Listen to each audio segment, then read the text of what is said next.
हिंदू एकता का यात्रा निकालते हैं और बीच में उन्हें डॉक्टरी ट्रीटमेंट की जरूरत पड़ती है, लेकिन अपने समर्थकों से कहते हैं कि मेरे पास आइए, हम पर्ची से इलाज कर देंगे। इससे बड़ी अंधभक्ति और क्या है? क्या है? तुम्हारा इलाज पर्ची से होगा, हमारा इलाज साइंस से होगा। समझ जाइए अंधभक्त, तो आंख खुल जाएंगी आपकी।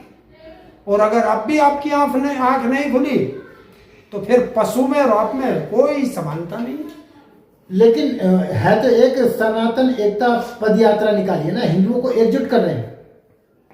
हिंदू बिखरा हुआ कब था? जाति में बिखरा है ना। जाति से तो वो निकल ही नहीं सकता। भारत के अंदर जाति है कि जाति नहीं, जाति है कि जाति नहीं।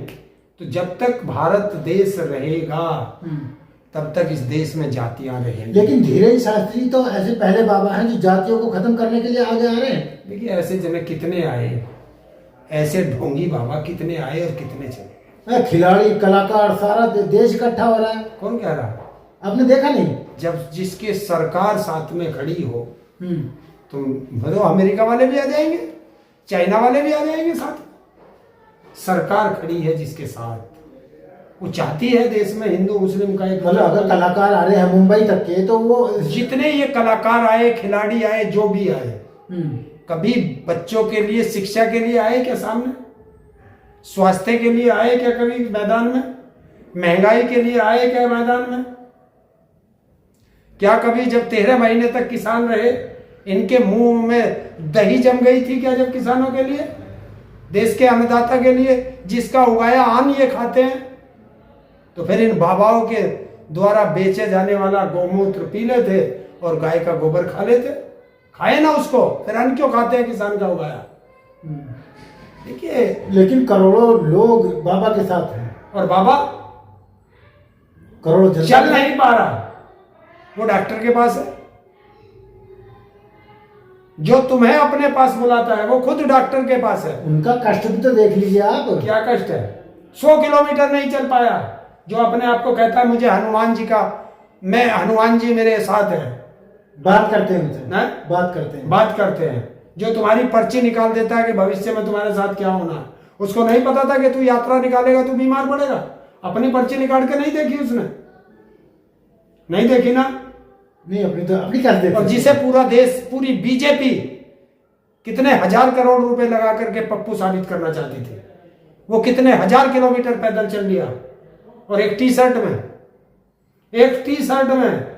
-6 डिग्री से बर्फ पड़ रही है ऊपर से, वो टी शर्ट में खड़ा है। ये होती है तपस्या। तो बाबा ने तपस्या नहीं की ना, ढोंग किया, ढोंगी है। बाबा का है 20, 25, 30 साल का बच्चा बाबा हो जाएगा? मोदी जैसे तारीफ करते हैं, आपको प्रधानमंत्री तारीफ कर रहे हैं। प्रधानमंत्री तो आसाराम बापू को भी बापू कहता था, उसके चरणों में पड़े रहते थे। पूरे बीजेपी वाले आसाराम बापू के चरणों में पड़े रहते थे। आज आसाराम बापू कहाँ है? पूरी बीजेपी तो राम रहीम के चरणों में पड़ी रहती थी, आज राम रहीम कहाँ है? लेकिन ये ऐसे बाबा नहीं है ना। क्यों? ये कैसा बाबा है? ये बढ़िया बाबा, चमत्कारी। ये ढोंगी बाबा है। और अगर चमत्कारी बाबा होते तो चमत्कार दिखाते। अच्छा एक चीज बताइए, आपने कहा सनातन हिंदू राष्ट्र की बात करते हैं, मांग किससे रहे हैं? किससे मांग रहे हैं हिंदू राष्ट्र? वो जनता से मांग रहे हैं। जनता हिंदू राष्ट्र बनाएगी, वो इकट्ठा होगी तभी तो सरकार जागेगी। तुम तो कह रहे हो करोड़ों लोग उसके साथ घूम रहे हैं, और कितने की आवश्यकता? पूरा देश नहीं है ना, पूरा देश नहीं है, आप जैसे लोग नहीं आए अभी। तो फिर ये क्यों कर रहा? फिर हम ही करेंगे।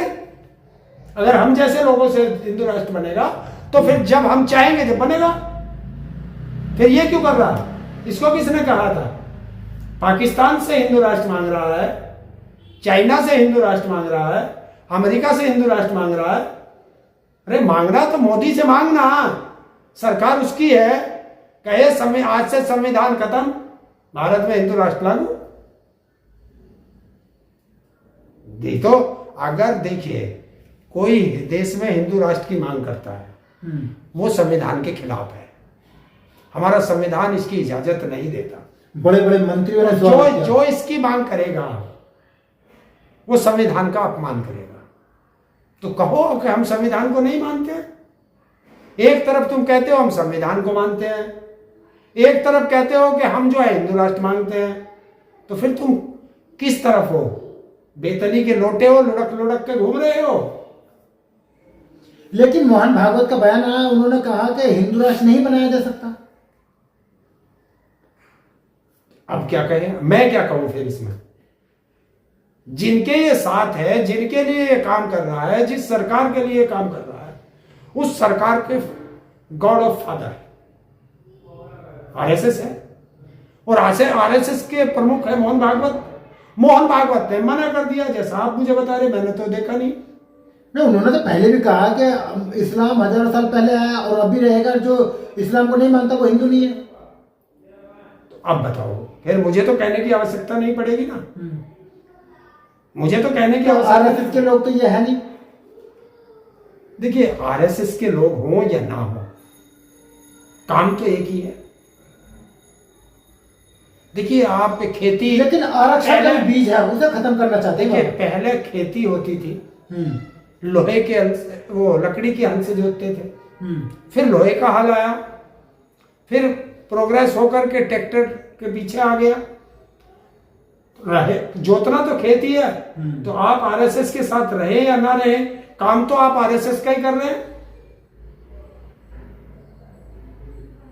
और आरक्षण को तो खत्म ये कर चुके। जब देश के अंदर से नौकरियां खत्म हो गई, नहीं, ये आरक्षण तो जातियों में बांटता है ना। आरक्षण जातियों में बांटता है। जब देश मुगलों ने कब्जा किया था, तब तो देश में आरक्षण नहीं था। तब देश में आरक्षण था क्या? तब देश गुलाम कैसे हुआ था? जब देश में अंग्रेज आए, तब तो आरक्षण नहीं था, तब देश गुलाम कैसे हुआ? और जब से इस देश में आरक्षण आया, देश गुलाम हुआ क्या? लेकिन हिंदू एकता तो बढ़ेगी आरक्षण खत्म होने से। कैसे बढ़ेगी? बाबा ने कहा पूरा मीडिया के सामने, जिस हिंदू को तुम 80 का आदमी होगा, उसे तुम मंदिर जाने नहीं देते, तो कैसे तुम्हारा हिंदू एक साथ हो जाएगा? एक अखिलेश यादव, वो भी तो हिंदू है। अखिलेश यादव जी हिंदू हैं, वो प्रदेश के मुख्यमंत्री थे। जब मुख्यमंत्री पद से हटे, तो आपने उस मुख्यमंत्री भवन को गंगा जल से धुलवाया है, तो ये किसका अपमान हुआ? किसने, कौन मुख्यमंत्री पद से हटा? हिंदू ही मुख्यमंत्री पद से हटा और हिंदू ही मुख्यमंत्री पद पर बैठा। तो हिंदू ने हिंदू का अपमान किया। अखिलेश यादव जी कन्नौज के अंदर एक मंदिर के अंदर गए, तो मंदिर अपवित्र हो गया। अगर हमारे जाने से मंदिर अपवित्र होता है, हमारे गद्दी पर बैठने से गद्दी अपवित्र हो जाती है, हमारा मुख्यमंत्री भवन में जाने से मुख्यमंत्री भवन अपवित्र हो जाता है, तो फिर हम हिंदू हैं कहां? लेकिन वो तो केवल राजनीतिक एजेंडा था ना। क्या? अगर अखिलेश यादव को देख रहे हैं आप, मंदिर में जाकर मंदिर को धोना गंगा जल से, वो राजनीतिक एजेंडा कैसे हो सकता है? रामनाथ कोविंद भी कहते उद्घाटन। कहां? रामनाथ कोविंद, जब अयोध्या राम मंदिर का उद्घाटन हुआ, पहले शिलान्यास हुआ है, रामनाथ कोविंद को नहीं बुलाया गया, जबकि नंबर 1 देश की कुर्सी पर बैठे हुए हैं। जब उसका शिलान्यास हुआ, रामनाथ कोविंद नहीं बुलाए गए। जब उसका उद्घाटन हुआ, द्रौपदी मुर्मू जी राष्ट्रपति हैं, उनको नहीं बुलाया गया। क्यों? क्यों? तो फिर हिंदू है कहां हम? आप एससी से नफरत करते हो, आप एसटी से नफरत करते हो, आप ओबीसी से नफरत करते हो, तो फिर हम हिंदू हैं कहां?